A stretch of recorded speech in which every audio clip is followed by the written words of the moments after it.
सिन्धु भक्तवत्सलम् नन्दनात्रिसूनु दत्त इन्दिराक्ष श्रीगुरुम्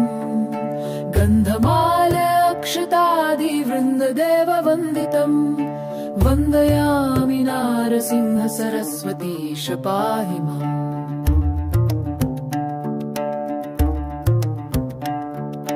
मोहपाश अन्धकार छाय दूरभास्करम् आयताक्ष पाहि श्रिया वल्लभेश नायकम् सेव्य भक्तवृन्द वरद भूयो भूयो नमाम्यहम् वन्दयामि नारसिंह सरस्वतीश पाहि माम्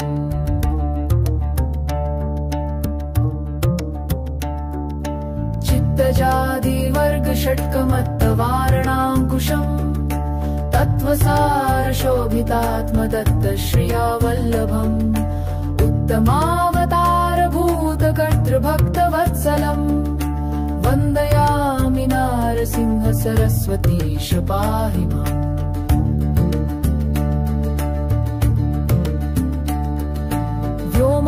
व्योमवायुतेजाप भूमिकर्तृमीश्वरम् कामक्रोधमोहरहित सोमसूर्यलोचनम् कामितार्थदातृभक्त कामधेनु श्रीगुरुम् वन्दयामि नारसिंह सरस्वतीश पाहि माम्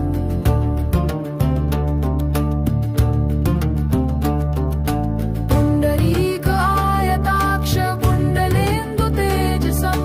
चण्डुदुरितखण्डनार्थदण्डधारि श्रीगुरुम् मण्डलीकमौलिमार्दण्डभासिताननम् वन्दयामि नारसिंह सरस्वतीश पाहि माम्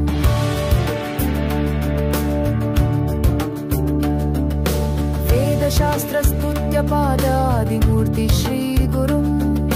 नादबिन्दुकलातीतकल्पपादसेव्ययम् सेव्य भक्तवृन्द वरद भूयो भूयो नमाम्यहम् वन्दयामि नारसिंह सरस्वतीश पाहि माम्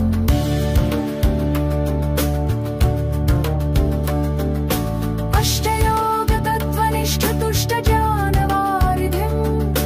कृष्णावेणीतीरवासपं च नदीसङ्गमम् कष्टदैन्यदूरि भक्ततुष्टकाम्यदायकम् वन्दयामि नारसिंह सरस्वतीश पाहि माम्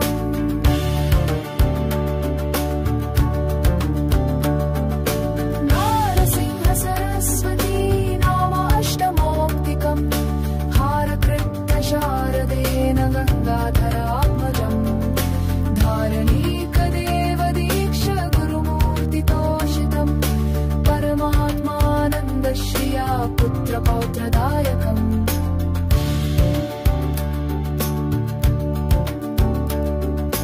नारसिंह सरस्वती अष्टकं च यः पठेत् घोरसंसार सिन्धुतारणाख्यसाधनम् सारज्ञानदीर्घवायुरारोग्यादिसम्पदम्